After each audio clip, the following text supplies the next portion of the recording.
नमस्कार दोस्तों, एक बार फिर से आप सभी का स्टडी 91 परिवार में बहुत बहुत स्वागत है। और जैसा कि आप सब देख पा रहे होंगे कि आज मैं आप सबके सामने जो यूपीपी का जो हमारा जो सिलेबस चल रहा है उसमें मैंने आप लोगों को यूपी पुलिस कांस्टेबल का अब जो है प्रीवियस ईयर का जो मिक्स क्वेश्चन है आज उसको लेकर आया हूं। अभी तक आप लोग जो है चैप्टर वाइज पढ़ रहे थे और ढेर सारे चैप्टर मैंने आपको करा दिए हैं, तो आज मिक्स क्वेश्चन आप सबके सामने आएंगे और मिक्स क्वेश्चन में आपको जो है यहाँ से आइडिया लगेगा कि आपने वाकई में कुछ सीखा कि नहीं सीखा, और एक एक करके हम लोग जो है यहाँ से क्या करेंगे, आगे बढ़ते चलेंगे।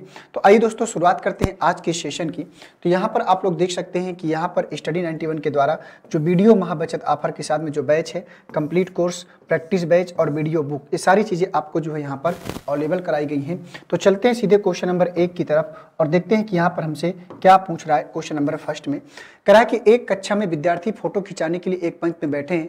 शैलेंद्र पंक्ति के एक सिरे से चौथे स्थान पर लेकिन वह दूसरे सिरे से 27वें स्थान पर है, तो कक्षा में विद्यार्थियों की कुल संख्या क्या होगी आपको बताना है। रैंकिंग का क्वेश्चन है, बताइए कि कक्षा में कुल विद्यार्थियों की संख्या कितनी हो जाएगी, ये आपको बताना है। बताइएगा कि इस प्रश्न का सही आंसर क्या हो जाएगा आप सब लोगों के अकॉर्डिंग। तो जल्दी से बताएं क्या आएगा इस प्रश्न का सही आंसर।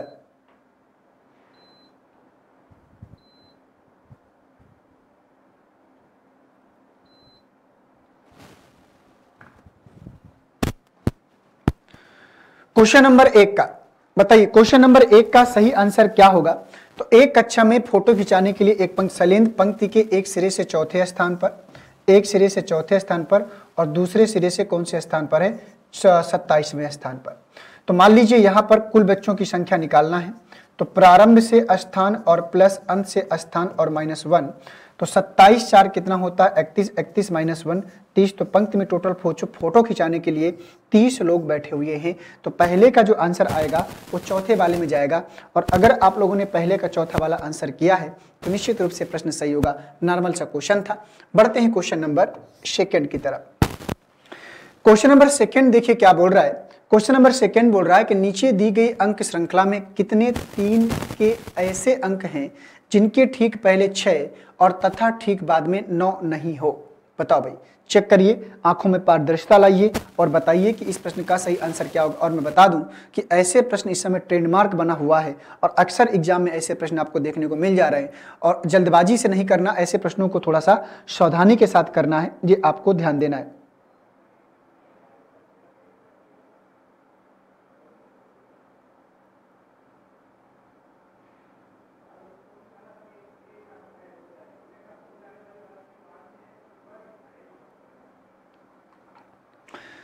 तो चलिए, अब तक आंसर आप लोगों को मिल गया होगा, तो ध्यान से देखिए।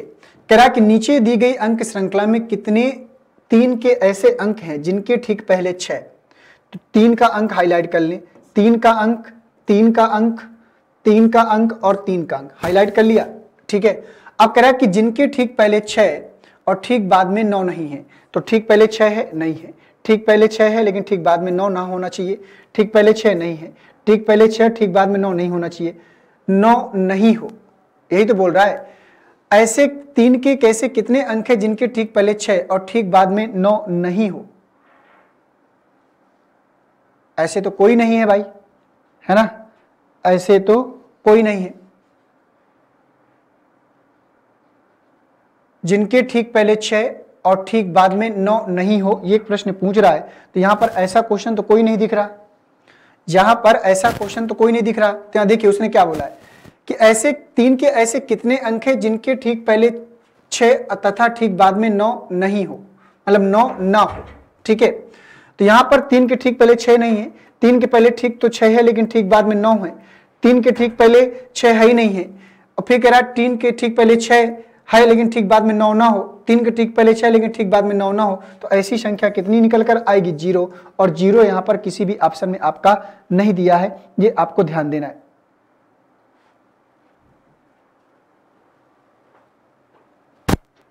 ऐसे कितने 3 के ऐसे अंक हैं जिनके ठीक पहले 6 और तथा ठीक बाद में 9 ना हो। चलिए, ऐसा कोई नहीं है।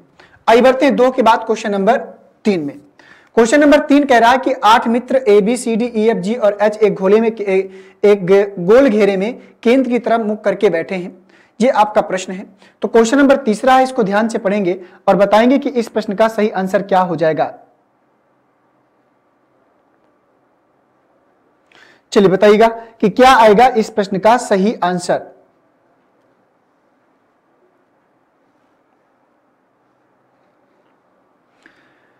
तो दोस्तों यहां पर पहले 8 लोगों को आपको एक गोल घेरे में बैठालना पड़ेगा। इस प्रकार से सिटिंग अरेंजमेंट का क्वेश्चन है। तो 1 2 3 4 5 6 7 8 और सबका मुख किधर है? केंद्र की ओर है। केंद्र की तरफ मुख करके बैठे। डी बी तथा बी के बीच में है, एफ ए और एच के बीच में है, ई ए के दाईं ओर दूसरे स्थान पर है। ई जो है ए के दाईं ओर, प्रश्न की शुरुआत हम यहां से करेंगे कि ई ए के दाईं ओर दूसरे स्थान पर, तो 1 और 2, तो यहां पर कौन आएगा? ई, ठीक है, क्योंकि अगर यहां से शुरुआत करेंगे तो आपको कंफ्यूजन होगा। ऐसा कोई पॉइंट निकालते हैं जहां पर सॉलिड इन्फॉर्मेशन हो। तो ई ए के दाईं ओर दूसरे स्थान पर है। अब यहां से ध्यान से देखेंगे, उसने कहा कि एफ ए और एच के बीच में है, तो जो एफ है वो ए और एच के बीच में, तो यहां पर एफ को ला नहीं सकते, तो यहां पर एफ आएगा। एफ जो है ए और एच के क्या है? बीच में, तो एफ ए और एच के बीच में है। फिर आगे प्रश्न ने क्या बोला है कि डी बी तथा जी के बीच में है, तो जो डी है वो बी तथा जी के बीच में है। प्रश्न ने कहा कि डी बी तथा जी के बीच में है, एफ ए और एच के बीच में है, तो एफ जो है ए और एच के बीच में है। फिर यहां पर प्रश्न बोला था कि ई ए के दाईं ओर दूसरे स्थान पर, तो ई ए के दाईं ओर दूसरे स्थान पर, डी बी तथा जी के बीच में है। तो अब जो डी है वो बी तथा जी के बीच में, तो मान लो अगर डी को यहां लेते हैं तो डी बी और जी के बीच में, तो बी और जी के बीच में है। जी को हम यहां भी ला सकते हैं, बी को हम यहां भी ला सकते हैं। ये बात आपको ध्यान देना होगा क्योंकि इसका प्लेस हमें निर्धारित नहीं हो पाया है। अब यहां पर एक प्लेस नहीं दिख रहा और एक व्यक्ति नहीं दिख रहा, तो किसको हमने नहीं बैठाला? सी को हमने नहीं बैठाला। तो अब कह रहा है कि निम्न में से ए की स्थिति क्या है? तो ए की स्थिति एफ के बाईं ओर, तो ए की स्थिति एफ के दाईं ओर है। ये बात गलत है। ए की स्थिति ई और एफ के बीच में, तो ए की स्थिति ई और एफ के बीच में नहीं है, एफ और सी के बीच में भी गलत है। एफ के दाईं ओर, तो ए की स्थिति एफ के दाईं ओर, ये बात बिल्कुल सही हो जाएगा। तो क्वेश्चन नंबर तीसरे का जो आंसर होगा वो तीसरा वाला जाएगा। और अगर आपने तीसरे का तीसरा वाला आंसर दिया है तो निश्चित रूप से प्रश्न आपका सही होगा। 3 के बाद चलेंगे क्वेश्चन नंबर 4 की तरफ। क्वेश्चन नंबर 4 को ध्यान से पढ़ेंगे और बताएंगे कि इस प्रश्न का सही आंसर क्या होगा। यदि P प्लस Q का अर्थ है P Q का भाई है, P माइनस Q का अर्थ है P Q की माता है, और P गुणे Q का अर्थ है P Q की बहन है, तो R Q का चाचा है, निम्नलिखित में से कौन सा समीकरण इसे निरूपित करता है? आपको बताना है कि इनमें से कौन सा समीकरण ये बताएगा कि R Q का चाचा है। तो एक बात ध्यान दीजिएगा, अगर R को चाचा बनना है तो R का पुरुष होना बहुत ही जरूरी है। तो पहले देखते हैं कि यहाँ पर R पुरुष है कि नहीं। P प्लस Q का अर्थ है P Q का भाई है, तो यहाँ पर P R पुरुष होगा। गुणे का मतलब है कि P Q की बहन है, तो यहाँ पर जब P Q की बहन है तो गलत हो गया, R महिला होगी, यहाँ भी R महिला होगी, ये भी गलत हो गया। या तो फिर आपका ये जाएगा या तो ए जाएगा, तो इसको हम चेक कर लेंगे, इससे पता चल जाएगा। चलो इसको चेक करते हैं। क्यों? क्योंकि उसने कहा है गुणे का मतलब P गुणे Q का अर्थ है P Q की बहन है, तो यहाँ पर R बहन है S की, R बहन है P की। जब ये बहन है तो बहन है तो कभी भी चाचा नहीं बन पाएगी, महिला कभी भी चाचा नहीं बनती है। इसका मतलब 2 और 3 हम निकाल देंगे। अब इसको ध्यान से देखेंगे, P प्लस Q का अर्थ है P Q का भाई है, तो इसका मतलब ये हुआ कि R भाई है किसका? P का, ये हो गया। और गुणे का मतलब है कि P गुणे Q का अर्थ है P Q की बहन है, तो P बहन है किसकी? यहाँ पर S की बहन है, ये आपका हो जाएगा। तो कह रहा है कि R Q का चाचा है, तो यहाँ पर कहीं चाचा, तो यहाँ पर कोई नहीं निकल कर आएगा क्योंकि Q का यहाँ कहीं जिक्र नहीं किया गया है, आपको ध्यान देना है। तो 4 का जो आंसर होगा कोई नहीं निकल कर आएगा, ठीक है। क्या निकल कर आएगा? कोई नहीं। तो क्वेश्चन नंबर 4 का जो आंसर होगा 4 में जाएगा। बढ़ेंगे नेक्स्ट क्वेश्चन की तरफ, क्वेश्चन नंबर 5 की तरफ। क्वेश्चन नंबर 5 को ध्यान से पढ़ेंगे और बताएंगे कि इस प्रश्न का सही आंसर क्या आएगा। एक लड़के की तस्वीर की ओर इंगित करते हुए मधु ने कहा कि उसकी बहन मेरे पिताजी की इकलौती पुत्री है, तो बताइए कि मधु के पिता से उस लड़के का क्या संबंध है। क्वेश्चन नंबर 5 है, ब्लड रिलेशन का क्वेश्चन है। इसको बनाएंगे और बताएंगे कि इस प्रश्न का सही आंसर क्या आएगा।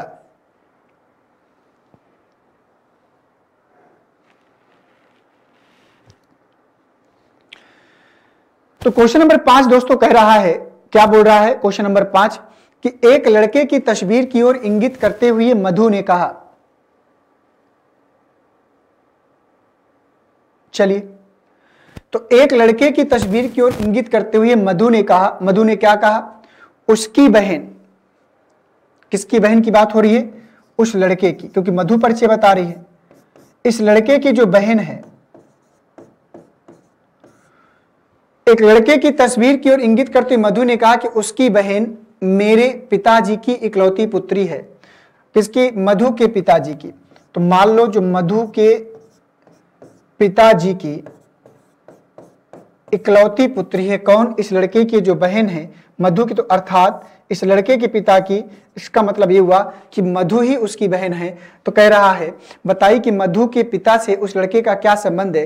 तो मधु के पिता से उस लड़के का संबंध क्या होगा? तो आपका लड़का जो हो जाएगा वो पुत्र हो जाएगा। क्यों? क्योंकि मधु के पिता का वो पुत्र है, क्योंकि मधु का भाई है। तो पांचवें का जो आंसर होगा वो तीसरे वाले में जाएगा। और अगर आपने पांचवें का तीसरा वाला आंसर दिया है तो निश्चित रूप से प्रश्न क्या करेगा? सही हो जाएगा। ठीक है, तो क्वेश्चन नंबर पांचवें का जो आंसर आएगा यहाँ पर पुत्र शब्द आएगा। 5 के बाद चलेंगे क्वेश्चन नंबर 6 की तरफ। दोस्तों क्वेश्चन नंबर 6 में बढ़ने से पहले यहाँ देख सकते हैं कि उत्तर प्रदेश शिक्षक पात्रता परीक्षा यूपी टेट का ये जो बैच है जो आप लोगों को प्रोवाइड किया गया है, मात्र ये जो बुक है आपको प्रोवाइड की गई है मात्र 249 रुपए में। ये किताब है आप सबके सामने, आप देख सकते हैं बहुत ही शानदार किताब है। इसका डिलीवरी चार्ज आपसे नहीं लिया जा रहा है, आपको ध्यान देना है। इसके बाद हिंदी का जो इंडिविजुअल बैच है वो भी आप लोगों को मात्र 53 रुपए में यहाँ पर स्पेशल कंप्लीट कोर्स बैच आपको प्रोवाइड किया गया है। क्वेश्चन नंबर 6 को सॉल्व करेंगे और बताएंगे कि इसका सही आंसर क्या हो जाएगा। क्वेश्चन नंबर 6 को सॉल्व करिएगा दोस्तों और बताइएगा कि इसमें ऐसा क्या कर दिया जाए कि समीकरण हमारा सही हो जाएगा। दोस्तों 89 डिवाइड 23 है 3 है, तो 89 में ऐसा क्या कर दिया जाए कि आपको 50 मिल जाए, 50 मिल जाए। बताओ भैया ऐसा क्या कर दिया जाए कि यहां पर आपको जो है 50 मिल जाए।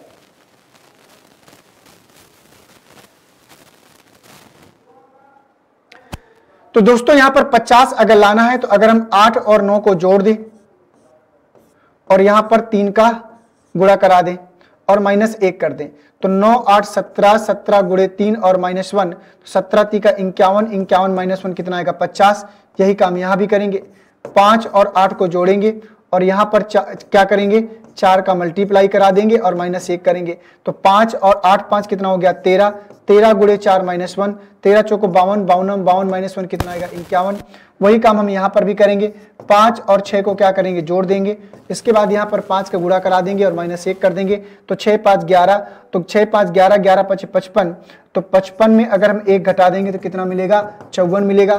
वही काम हमको यहाँ पर करना है, 5 और 4 को हमें क्या करना है? जोड़ देना है। यहाँ पर 6 का गुणा करा देंगे तो 5 4 9 और -1 भी करना है तो 5 4 9 गुणे 6 -1 9 54, 54 -1 कितना आएगा? 53। तो यहाँ पर 53 आएगा और 53 कहाँ जाएगा? ऑप्शन नंबर फर्स्ट में। तो छठवें का जो आंसर आएगा फर्स्ट वाला 53। और जिन बच्चों ने 53 आंसर निकाला होगा उन बच्चों का छठवां नंबर निश्चित रूप से आपका प्रश्न क्या करेगा? सही हो जाएगा। ठीक है, उम्मीद करता हूं कि यहाँ पर किसी भी प्रकार की कोई समस्या आपको नहीं आई होगी।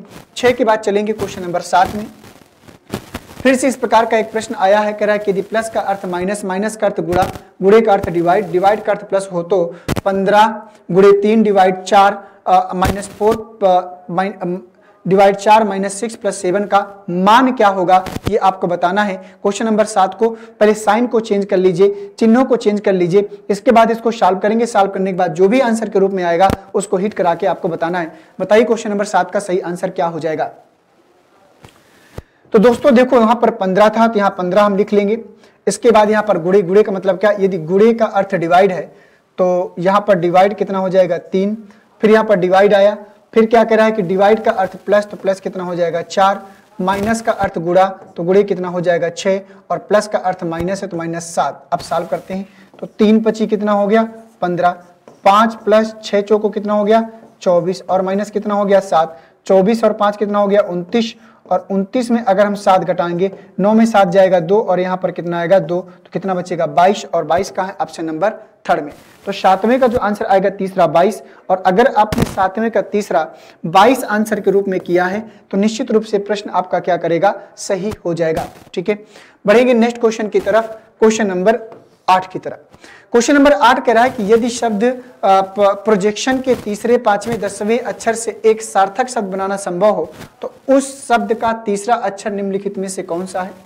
यदि कोई ऐसा शब्द नहीं बनाया जा सकता तो उत्तर x देना है, और एक से अधिक ऐसे शब्द बनाए जा सकते हैं तो उत्तर के रूप में हमको m देना है। ये आपका जो है वर्णमाला से रिलेटेड क्वेश्चन है, अल्फाबेट से रिलेटेड प्रोजेक्ट के। देखो यहाँ पर पहले कौन सा अक्षर है, तीसरा, 5वां, 10वां अक्षर निकाल लेना है। 1 2 3 4 5 6 7 8 9 10, ठीक है। ये नंबर कर लिया, इससे हमें पता तो चले भाई कौन सा अक्षर हमको लेना है। हमको लेना है तीसरा अक्षर, तीसरा में क्या आएगा, ओ आएगा। फिर हमको लेना है पांचवा, पांचवें में क्या आएगा, ई आएगा। फिर हमको लेना है दसवां, दसवें में क्या आएगा, एन आएगा। अब यहां पर बताना है कि इससे अगर कोई शब्द बन सकता है, उसने क्या कहा, फिर ध्यान से फिर से पढ़ लो। कह रहा है कि 10वें अक्षरों से सार्थक शब्द बनाना संभव हो तो उस शब्द का तीसरा अक्षर बताना है। निम्नलिखित में से कौन सा होगा। यदि ऐसा कोई शब्द नहीं बन सकता तो उत्तर x देना है, और यदि एक से अधिक ऐसे शब्द बन सकते हैं तो उत्तर m देना है। बताओ भाई, तो इससे क्या शब्द आप बना सकते हो, जो आपको बताना है। बताइएगा कि इस प्रश्न का सही आंसर क्या आएगा। प्रोजेक्शन के तीसरे, पांचवें एवं 10वें अक्षरों से।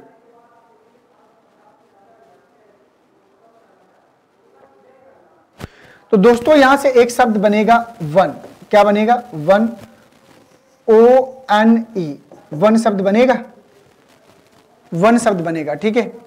और यहां पर वन शब्द बनेगा, और वन शब्द जब बनता है तो उसने कहा है कि निम्नलिखित में से तीसरा अक्षर निम्नलिखित में से कौन सा होगा, तो तीसरा अक्षर क्या होगा, ई। तो मुझे लगता है कि यहां पर एक शब्द इसने मिस कर दिया है। क्या मिस कर दिया मैं बता रहा हूं, नहीं तो ऐसे आंसर नहीं आएगा। तीसरा, पांचवा, सातवां, तीसरा, पांचवा, सातवें एवं 10वें अक्षर से। तो सातवां भी हमको लेना पड़ेगा भाई। तो तीसरे में ओ आएगा, और पांचवें में ई आएगा, और सातवें में टी आएगा, और 10वें में एन आएगा। अब बनाना पड़ेगा। सातवां अक्षर यहां से मिस कर दिया गया था। अब बनाओ भाई, क्या बनेगा। एक तो यहां से नोट बनेगा, NOTE, और एक यहां से टोन बनेगा, TONE। और उसने क्या कहा है, उसने कहा है एक से अधिक ऐसे शब्द बनाए जा सकते हैं तो उत्तर के रूप में m देना। तो हमने एक से अधिक मतलब 2 बना लिया, तो उत्तर के रूप में क्या देंगे, m देंगे। तो 8वें का जो आंसर आएगा वो तीसरे वाले में जाएगा, ठीक है। 8वें का आंसर तीसरे वाले में। ये प्रॉब्लम थी, तो इसने यहां पर टाइपिंग में क्या किया है, 5वां तो लिखा है, 7वां उसने मिस कर दिया। उसने 7वां क्या कर दिया, मिस कर दिया, इसलिए हमको आंसर नहीं मिल रहा था। क्वेश्चन नंबर 9 में आइए और पढ़िए क्वेश्चन नंबर 9 का सही आंसर क्या होगा। क्वेश्चन नंबर 9 का आंसर बताइएगा। करा कि अमिता, बाबू, चंदा, दिवाकर एवं ईशु 5 व्यक्ति एक ट्रेन से यात्रा कर रहे हैं। अमिता चंदा की माता है, जो कि ईशु की पत्नी है। तो आपको बताना है, ब्लड रिलेशन का क्वेश्चन है। बताइए इस प्रश्न का सही आंसर क्या आएगा।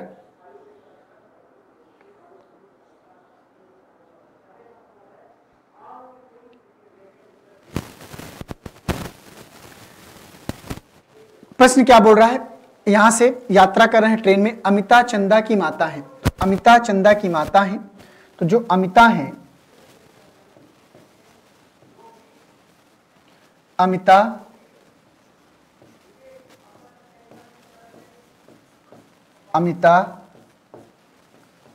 चंदा की माता है। अमिता चंदा की माता है, जो कि ईशु की पत्नी है। आपको ध्यान देना है, अमिता चंदा की माता है जो कि ईशु की पत्नी है। तो ईशु की पत्नी कौन है, चंदा, ठीक है। ईशु की पत्नी कौन है, चंदा। अमिता चंदा की माता है जो कि ईशु की पत्नी है, तो चंदा ईशु की पत्नी है। दिवाकर अमिता का भाई, तो जो दिवाकर है, दिवाकर अमिता का भाई एवं बाबू अमिता का पति है। तो यहां जो बाबू है वो अमिता का पति है, बाबू अमिता का पति है। तो बाबू का ईशु से क्या संबंध है, तो जो बाबू है वो ईशु के क्या होंगे, ससुर। क्यों, क्योंकि बाबू का पुत्र कौन है, चंदा, और चंदा की पत्नी कौन है, ईशु, है ना। तो उसने आपको ध्यान देना है, चंदा पुत्री है, तो बाबू का ईशु से क्या संबंध है, तो बाबू ईशु के ससुर होंगे। क्यों, क्योंकि ईशु के पत्नी के पिता हैं, तो पत्नी के पिता ससुर होते हैं। तो बाबू का ईशु से क्या संबंध है, तो बाबू ईशु का जो हो जाएंगे, ससुर हो जाएंगे, ठीक है। तो 9 का जो आंसर होगा वो सेकेंड वाले में जाएगा, 9 का सेकेंड वाला। अगले आप क्या पूछा है, अमिता का ईशु से क्या संबंध है, तो अमिता का ईशु से क्या संबंध है, तो पीछे हमको जाना पड़ेगा। तो अमिता का ईशु से क्या संबंध है, तो अमिता जो है ईशु की क्या हो जाएंगी, सास। अमिता ईसु की क्या हो जाएंगी, सास हो जाएंगी। तो यहाँ पर हो जाएगी सास का संबंध होगा। तो क्वेश्चन नंबर 10 का जो आंसर होगा वो फर्स्ट वाले में जाएगा। ठीक है, तो अमिता का ईसु से रिलेशन जो बनेगा वो सास का बनेगा। बढ़ते हैं क्वेश्चन नंबर 11 में। यहाँ देख सकते हैं कि वीडियो ग्राम विकास अधिकारी का जो नया बैच है महाबचत ऑफर के साथ में जो 1299 रुपए जो चार्ज था उसको डिस्काउंट करके आप लोगों को जो है 999 कर दिया गया है। क्यों? क्योंकि आप लोगों का एग्जाम इतना नजदीक है कि जो बच्चे अगर नहीं उतना पेड कर पा रहे थे तो अब फीस और भी डिस्काउंट कर दी गई है। तो बढ़ेंगे क्वेश्चन नंबर 11 की तरफ। क्वेश्चन नंबर 11 को ध्यान से पढ़ेंगे और बताएंगे क्वेश्चन नंबर 11 का सही आंसर क्या होगा। करा कि निम्नलिखित संख्याओं को अवरोही क्रम में व्यवस्थित करने के बाद मध्य संख्या का मध्य अंक क्या होगा। निम्नलिखित संख्याओं को अवरोही क्रम में व्यवस्थित करने के बाद मध्य संख्या का मध्य अंक क्या होगा। तो पहले इसको अवरोही क्रम में व्यवस्थित कर लो भाई। अवरोही का मतलब होता है बड़े से छोटे की ओर। अवरोही का मतलब होता है बड़े से मतलब डिसेंडिंग ऑर्डर। ठीक है, आरोही का मतलब होता है असेंडिंग। आरोही मतलब आने वाला, अवरोही मतलब उतरना। ठीक है, तो सबसे बड़ा, तो बड़े से छोटे की ओर हमको चलना है। क्या करना है? हमको बड़े से छोटे की ओर चलना है। ये बात हमको जो है ध्यान देना है। तो सबसे बड़ा यहां पर क्या आएगा? 678 आएगा। और 678 से बड़ा हमको यहां पर क्या दिख रहा है? 268 आएगा। 268 से नीचे आएंगे तो 259 आएगा। और 259 से आएंगे तो 197 आएगा। और 197 के बाद क्या बचेगा? 129 बचेगा। अब उसने क्या कहा है? उसने कहा कि संख्याओं को अवरोही क्रम में व्यवस्थित करने के बाद मध्य की संख्या का मध्य अंक, तो मध्य की संख्या 259 है। मध्य की संख्या 259 है और इसका मध्य का अंक क्या है? 5। और 5 का है ऑप्शन नंबर 3 में। तो 11 का जो आंसर होगा वो 3 वाले में जाएगा। तो मध्य की संख्या का मध्य अंक, तो मध्य की संख्या 259 का मध्य का अंक क्या होगा? 5 होगा। तो क्वेश्चन नंबर 11 का जो आंसर होगा वो 5 नंबर निकल कर आएगा। आइए बढ़ते हैं क्वेश्चन नंबर 11 के बाद क्वेश्चन नंबर 12 में। क्वेश्चन नंबर 12 को ध्यान से पढ़ेंगे और बताएंगे कि 12 का सही आंसर क्या होगा। कह कि एक इलेक्ट्रॉनिक ट्रेन जो पूर्व से पश्चिम की ओर चल रही है, हवा का दिन और हवा पश्चिम से पूर्व की ओर बह रही है, तो उसका धुआं किस दिशा में जाएगा। क्वेश्चन नंबर 12, उत्तर से दक्षिण में, पूरब से पश्चिम में, पश्चिम से पूर्व में, या फिर इनमें से कुछ नहीं। बताइएगा कि इस प्रश्न का सही आंसर क्या हो जाएगा। बोलिएगा कौन सा आएगा? 1 में जाएगा, 2 में जाएगा या 3 में जाएगा? बोलिए जल्दी से। 1 में, 2 में, 3 में, कौन सा इस प्रश्न का सही आंसर होगा? भाई सीधी सी बात है। उसने कहा कि इलेक्ट्रॉनिक जो पूर्व से पश्चिम दिशा में जा रही है, मतलब पूर्व से पश्चिम दिशा में जा रही है, तो मान लो ट्रेन इधर से पूर्व से पश्चिम की ओर इस तरफ आ रही है, और जब ट्रेन अगर स्पीड से पश्चिम दिशा में जा रही है तो धुआं किधर जाएगा? पीछे की ओर जाएगा ना। धुआं किधर जाएगा? पीछे की ओर जाएगा। यही तो होगा ना धुआं की दिशा, ट्रेन के बिल्कुल अपोजिट दिशा में। हवा का दिन और हवा पश्चिम से पूर्व की ओर बह रही है। उसने कहा कि हवा जो है पश्चिम से पूर्व की ओर बह रही है, मतलब हवा इधर से इधर की ओर जा रही है, ट्रेन भी जा रही है, तो मतलब ये धुआं की जो दिशा होगी बिल्कुल इधर ही साइड में होगी। बोलो होगी कि नहीं होगी? तो इसका जो सही आंसर होगा तो कौन सी दिशा में आएगा? इसकी जो मतलब धुआं की दिशा होगी वो पश्चिम से किधर जाएगी? पूर्व की ओर में जाएगी। तो कौन जाएगा? Option number 3। जबकि बात क्या है? गलत है। ये भी गलत है, ये भी गलत है और ये भी गलत है। क्यों ऐसा हुआ? ऐसा इसलिए हुआ दोस्तों कि क्या बोला है? इलेक्ट्रॉनिक ट्रेन बोला है। क्या बोला है? Electronic train. और जो इलेक्ट्रॉनिक ट्रेन है वो धुआं कहां देगी? जब देगी तब तो जाएगा ना यार। इलेक्ट्रॉनिक ट्रेन धुआं देगी तब जाएगा ना। वो आपको गुमराह कर रहा है और आप अभी तक गुमराह हो रहे थे, तो ये सबका बवाल नहीं है। बस हमको इतना ही आपको देखना था कि इलेक्ट्रॉनिक ट्रेन में धुआं नहीं होता, जब धुआं होगा तब जाएगा, जब होगा ही नहीं तो जाएगा कहां से। बढ़ेंगे क्वेश्चन नंबर 13 की तरफ। क्वेश्चन नंबर 13 को ध्यान से पढ़िएगा और बताइएगा कि इस प्रश्न का सही आंसर क्या आएगा। कहा कि जिस प्रकार फिल्म का संबंध कैमरे से, तो फिल्म कैमरे से बनाई जाती है, उसी प्रकार आंख का संबंध किससे होगा। बताइए क्वेश्चन नंबर 13 का सही आंसर क्या होगा? जल्दी से बताओ भैया।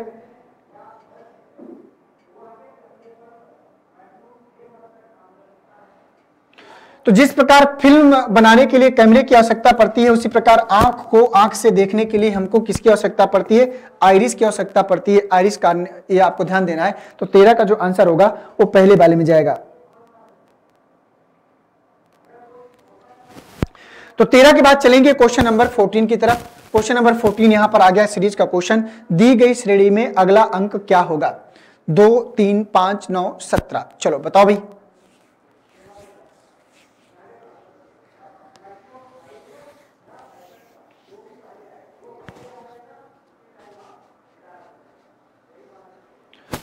तो कुछ नहीं करना, अगर हम 2 में 2 का गुणा करा दें और -1 कर दें तो यहाँ पर कितना आएगा, 2 दूना 4, 4 में 1 घटाएंगे 3, 3 आएगा। 3 में 2 का गुणा करा दें, -1 कर दें, 3 दूना 6, 6 में 1 घटा दें कितना आएगा, 5 आएगा। इसी प्रकार से 5 में 2 का गुणा करा दें, 1 कम कर दें, 5 दूना 10 और 10 में 1 घटाएंगे कितना आएगा, 9 आएगा।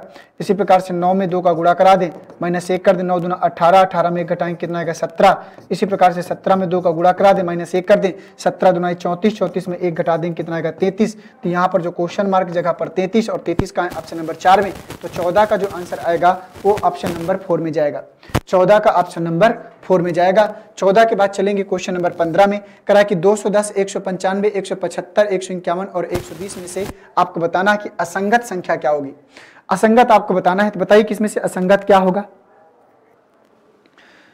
बोलो क्या असंगत होगा। 210 होगा, 151 होगा, 175 होगा या फिर 295 होगा। बताइए कि इस प्रश्न का सही आंसर क्या होगा। छोटा सा क्वेश्चन है, अब देखना ये कि कितने बच्चे इस प्रश्न का सही आंसर कर पाते हैं, बताओ भैया।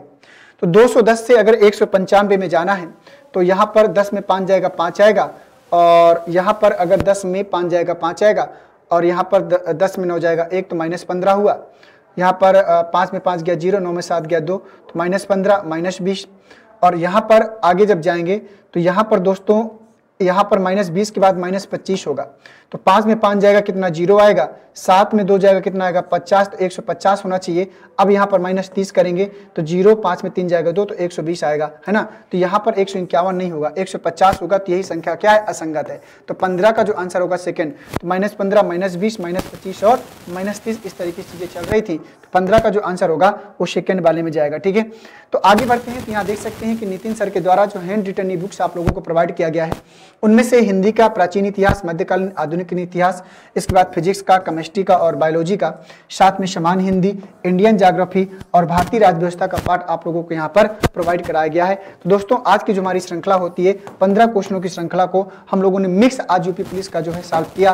और आज आप लोगों को ये जरूर बताना है कि आपने 15 में से कितना स्कोर किया है। कमेंट बॉक्स में जैसे ही क्लास समाप्त होगी उसके बाद दोबारा क्लास में जाएंगे और वहां पर अपना स्कोर बताएंगे और एक एक बच्चे का स्कोर मैं देखूंगा और वहां पर आपके रिप्लाई भी मिलेंगे, ठीक है। तो चलिए वहां पर आप लोग जो है आज की क्लास में अपना स्कोर जरूर बताएंगे, ठीक है। ठीक है दोस्तों, नमस्कार, जय हिंद, वंदे मातरम। थैंक यू सभी को।